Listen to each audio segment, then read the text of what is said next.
Halo teman-teman, kita akan membahas soal matematika dasar UM/UGM tahun 2019. Kode soal 934 bagian yang kedua ya.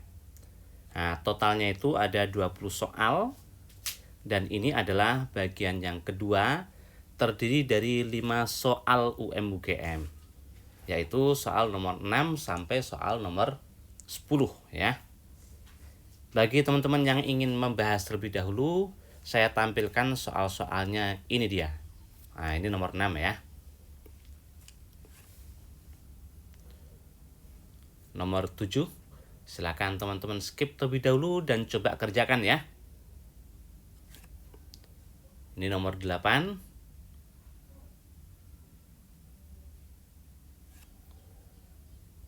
Sembilan.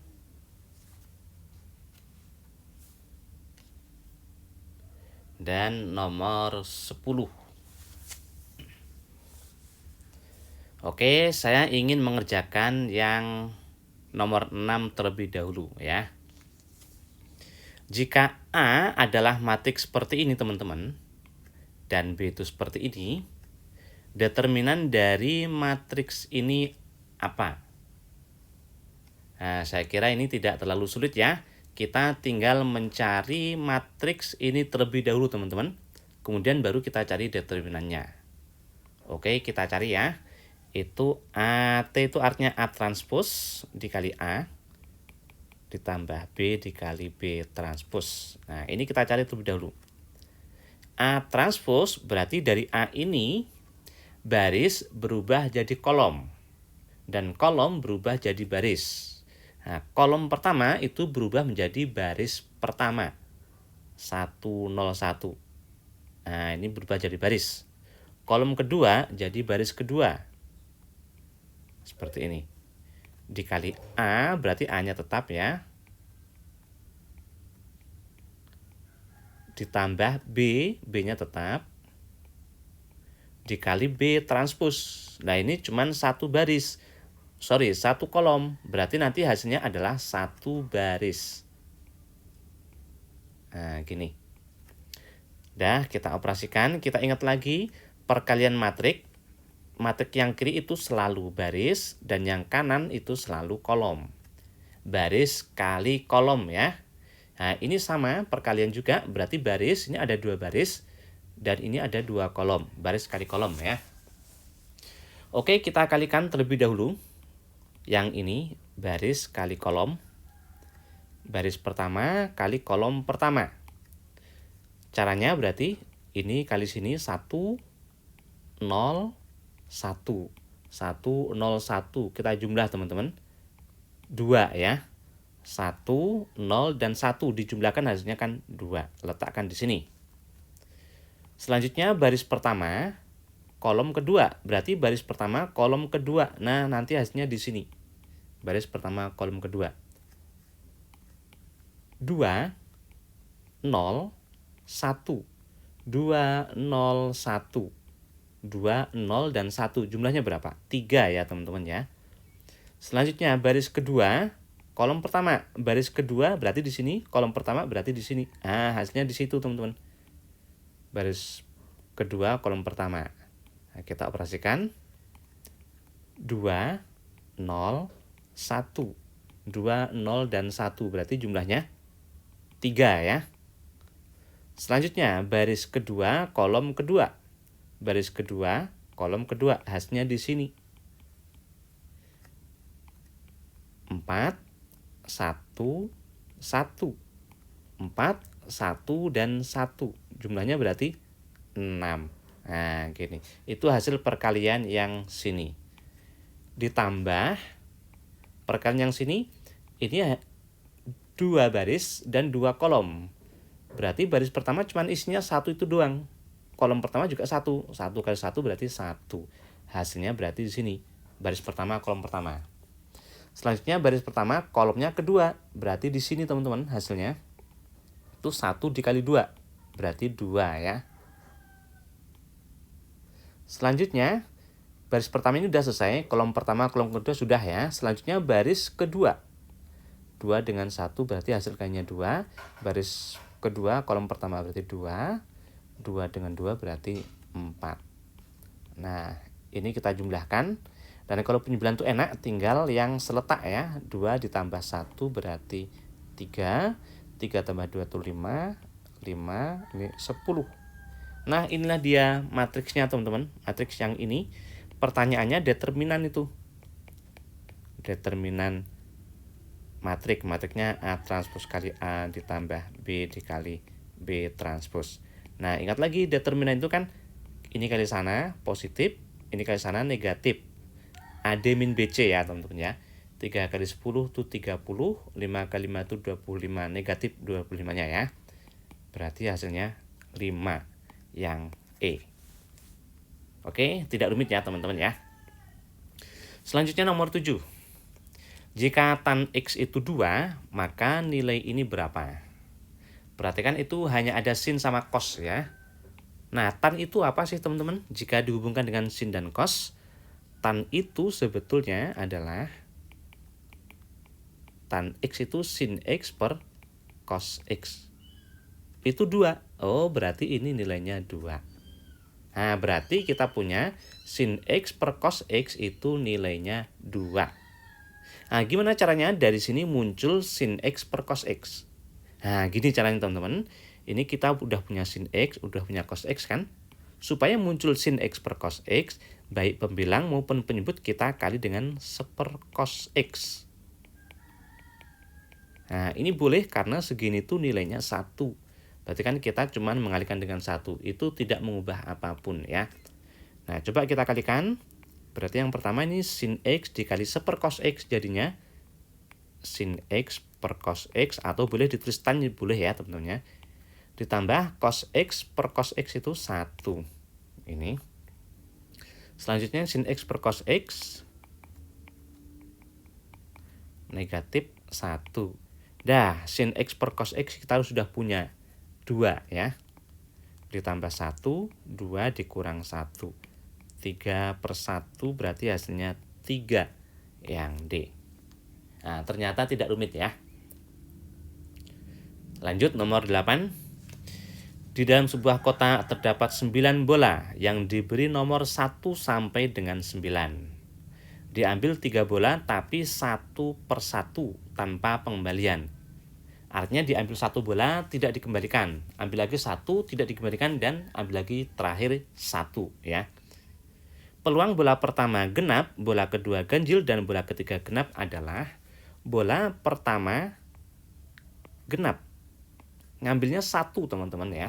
Kalau ngambilnya 1 kita tidak perlu berpikir ini permutasi kombinasi. Tapi kalau pengambilan sampelnya itu 2 atau 3 lebih dari 1 teman-teman ya, itu teman-teman harus cek dulu ini permutasi atau kombinasi. Nah ini kan ngambilnya 1 nih, berarti kita nggak perlu cek ya, permutasi atau kombinasi nggak perlu cek. Bola pertama genap, berarti kita cek 1 sampai 9 itu yang genap ada berapa? Coba kita tulis 1, 2, 3, 4, 5, 6, 7, 8, 9. Nah yang genap kan ada 4 ya kan? Karena yang genap ada 4, maka peluang bola pertama terambil genap, berarti genapnya ada 4. Itu NA-nya, NS-nya itu total bolanya. Nah berarti 9. Kemudian bola kedua ganjil. Bola kedua ganjil, sekarang kita lihat ganjilnya ada berapa? 5 kan? 1, 2, 3, 4, 5. Nah, ada 5 ganjilnya. Berarti 5. Tapi NS-nya bukan 9 lagi teman-teman. Kenapa? Karena tadi yang genap udah diambil 1. Dan tidak dikembalikan karena tanpa pengembalian. Artinya diambil 1 tidak dikembalikan, 9 bola berarti tinggal 8. Pengambilan ketiga genap. Genapnya kan ada 4. Tapi udah diambil 1 di pengambilan pertama dan tidak dikembalikan, berarti genapnya tinggal 3. Nah, total bola udah terambil, pengambilan pertama 1, pengambilan kedua 1, berarti berkurang 2 kan, berarti tinggal 7. Dah, ini kita kalikan semuanya. Ada yang bisa coret? Nah, ini 3 ya. Ini 2. Dah, berarti yang atas tinggal 5. Yang bawah 6 kali 7, 42. C ya. Nah itu teman-teman. Selanjutnya nomor 9. Jika M kecil dan M besar berturut-turut menyatakan nilai minimum relatif dan maksimum relatif dari fungsi ini dengan M besar tambah M kecil itu 3, maka F2 itu berapa?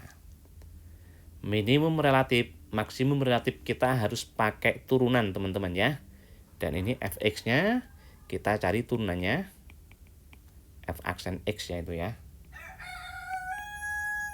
Ini turunannya berarti 6x kuadrat negatif 6x, A itu konstan berarti turunannya 0. Ini 6x kuadrat ya. Selanjutnya coba lihat ada 6x yang sama itu bisa kita keluarkan dalam kurung x kurang 1. Ya kan? Nah, itu adalah F aksen. F aksen ini teman-teman, F aksen X ini akan 0, itu artinya stasioner ya. Kalau dia 0, turunannya itu 0 berarti dia stasioner. F-nya itu akan 0 F aksennya itu saat, nah ini akan 0 nilainya, ini akan 0 ya, kalau salah satu dari ini 0. 6x 0 berarti x-nya 0 itu sendiri. X kurang 1 0 berarti x-nya 1. Berarti saat x-nya 0 atau saat x-nya 1. Nah, sekarang kalau kita gambarkan pada garis bilangan, saat x-nya 0 dan 1 persis di sini teman-teman, nilai dari F aksen itu 0. Selain di situ dia tidak 0, artinya bisa positif, bisa negatif.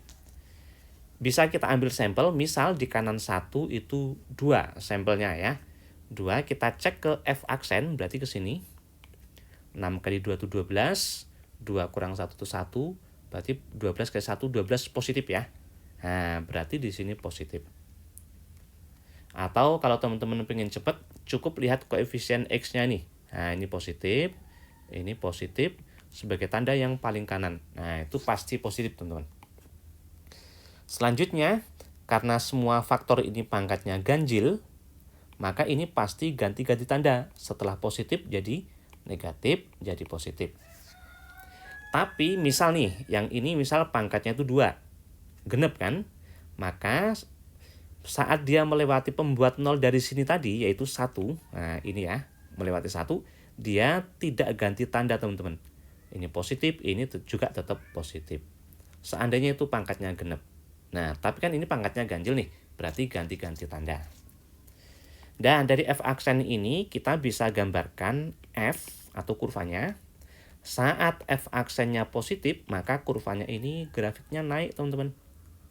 Sampai di 0 nih, F aksennya 0 berarti itu stasioner atau mendatar.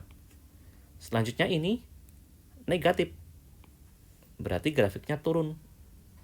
Sampai 1, setelah 1 dia positif berarti naik. Nah, gini. Nah, di sini 0, ini 1, Nah, ini teman-teman, ini namanya maksimum relatif.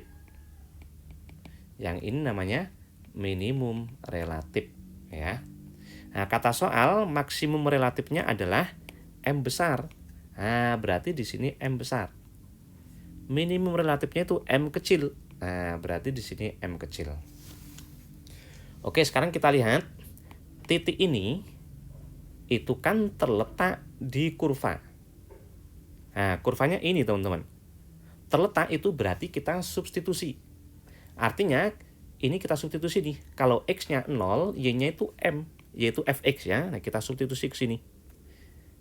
Saat X-nya 0, Fx-nya itu M besar. Berarti ini M besar sama dengan X-nya ganti 0 tuh. Berarti 0 dikurang 0 tambah A. Nah, ketemulah A-nya. Berarti A itu sama aja dengan M besar. Selanjutnya, ini juga titik ini terletak di kurva, berarti kita substitusi. Saat X-nya 1, Y atau Fx itu M kecil. Nah, ini M kecil. Saat X-nya 1. 1 pangkat 3, 1 kali 2 itu 2. 1 kali 3 itu 3, itu negatif ya. Tambah A itu sama dengan M besar. Langsung kita ganti ya. Nah, gini. Nah, berarti ketemulah hubungannya itu, teman-teman, yaitu M atau biar positif ya. Nah, ini M besar dikurang M kecil, ini kan negatif 1 nih. Pindah sini jadi positif 1. Nah, kita punya ini. Kemudian selanjutnya kita punya dari soal tuh M besar tambah M kecil itu 3. M besar tambah M kecil itu 3. Nah, ini nulisnya sama aja teman-teman ya. M besar tambah M kecil sama dengan 3. Atau 3 sama dengan M besar tambah M kecil. Ini selanjutnya kita eliminasi ini ya. Boleh kita tambah atau boleh juga dikurang, terserah ya. Kalau ditambah berarti 4. Itu 2M besar. Nah, ketemulah M besarnya berarti 2. M kecilnya berarti 1 ya teman-teman ya. Kita masukkan sini. 2 ditambah 1 kan hasilnya 3. Ya. Dah, pertanyaannya F2. F2. Fx-nya ini, berarti x-nya diganti 2. 2 dikali x pangkat 3, x-nya ganti 2 ya. Dikurang 3 kali 2 kuadrat ditambah A. A-nya tadi M besar, ya kan? Nah, ini A-nya M besar. 2 pangkat 3 itu 8 kali 2, 16. 4 ke 3 itu 12. M besarnya itu sama aja dengan 2. Ditambah 2. 16 kurang 12 itu 4. Tambah 2 berarti 6. Yang E. Nah, itu nomor 9 teman-teman ya. Maksimum relatif atau minimum relatif itu memerlukan turunan. Jadi seperti ini prosesnya. Coba pahami lagi. Selanjutnya nomor 10. Jika X adalah sudut dengan X-nya itu antara 90 derajat dan 180 derajat, artinya X-nya itu berarti berada di kuadran 2. Nah, kita ingat lagi kuadran. Di kuadran 2, kuadran kayak gini ya teman-teman ya. Ini kuadran 1, 2, 3, 4. Gitu kan? Nah, sekarang kita ingat yang positif di kuadran 1 itu adalah all, semua. Kuadran 2 itu sin. Cos dan tan di situ negatif. Kuadran 3 itu tan. Dan kuadran 4 itu cos. Nah, X-nya kuadran 2 berarti yang positif hanya sin ya. Makanya ini cos X itu harus negatif teman-teman. Nah, ini kebetulan sudah negatif semua ya. Berarti benar itu ya. Oke. Dari soal diketahui ini. Ada cos kuadrat X, ada sin X. Sebisa mungkin diubah dalam satu teman-teman. Maksud saya diubah dalam cos aja atau dalam sin aja. Tapi gimana caranya? Karena ini ada cos kuadrat itu sebaiknya kita ubah dalam cos kuadratnya yang diubah teman-teman ya. Nah, ngubahnya pakai apa? Nah, pakai identitas trigonometri. Sin kuadrat X ditambah cos kuadrat X sama dengan 1. Berarti kan cos kuadrat X-nya ketemu tuh. 1 dikurang sin kuadrat X. Nah, gitu ya. Nah, cos kuadratnya kita ubah. 4 negatif 2 cos kuadrat X. Cos kuadrat X-nya diubah. Ini. 1 negatif sin kuadrat X. Sama dengan 5 sin X. Nah, kita proses.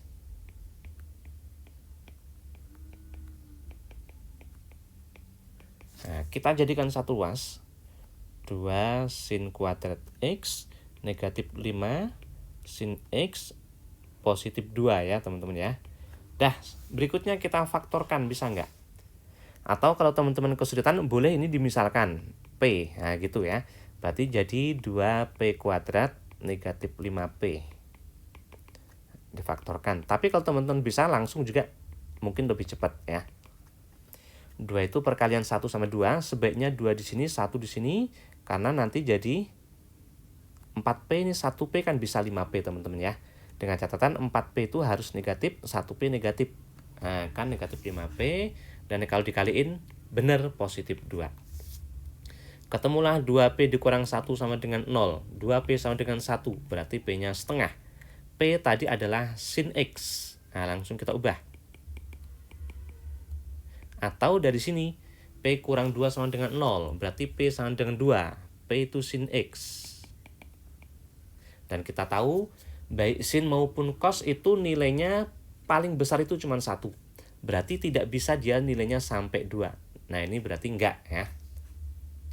Nah, selanjutnya sin X ketemu setengah. Ketemulah cos X-nya teman-teman. Nah, itu sin berapa sih setengah itu? Sin 30 ya kan? Nah, cosnya berapa? Setengah akar 3. tapi berhubung dia di kuadran 2, nah ini tadi ya, maka cosnya ini negatif. Atau kalau teman-teman nggak hafal, bisa juga teman-teman pakai segitiga bantu. Nah gini, sudutnya kita letakkan sini, sin itu demi, depan per miring. Depan yang sini miring sini ya teman-teman ya. Jadi ini depannya ini 1, ini sisi miringnya. Demi. Ya. Nah, berarti ini sini 1, sini 2. Selanjutnya yang ini bisa kita cari pakai Pitagoras. Akar 2 kuadrat dikurang 1 kuadrat. Dikurang karena ini yang paling panjang teman-teman. Berarti kalau mencari yang sini berarti harus dikurang ya. 2 kuadrat itu 4, kurang 1. 1 kuadrat 1. Berarti 3 ini akar 3. Nah selanjutnya cos itu sami, samping per miring. Samping sudut itu berarti yang sini, karena sudutnya sini ya teman-teman ya. Berarti ini sampingnya, miringnya ini. Berarti akar 3 per 2. Akar 3 per 2 itu sama aja dengan setengah akar 3. Plus min itu ditentukan dari kuadrannya ini tadi. Karena dia kuadran 2, maka cosnya itu negatif. Jawabannya negatif setengah akar 3. Yang A. Oke, ternyata trigonometri itu tidak terlalu rumit ya teman-teman ya. Teman-teman pasti bisa. Bagi yang masih kesulitan, mungkin ada masalah, coba lihat lagi pembahasannya 5 soal ini ya. Oke, untuk video yang akan datang, saya akan membahas 5 soal berikutnya ya. 5 soal yang ketiga, yaitu nomor 11 sampai nomor 15. Nah, saya tampilkan di sini, teman-teman yang ingin mencoba silakan dicoba terlebih dahulu. Nomor 11, 12,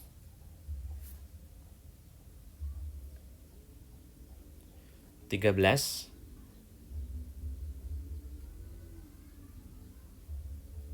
14, dan 15. Pembahasannya tunggu video berikutnya ya teman-teman ya. Mudah-mudahan ini manfaat. Jangan lupa bagikan ke sebanyak mungkin orang supaya manfaat dari video ini bisa dirasakan oleh orang banyak. Oke, terima kasih semuanya.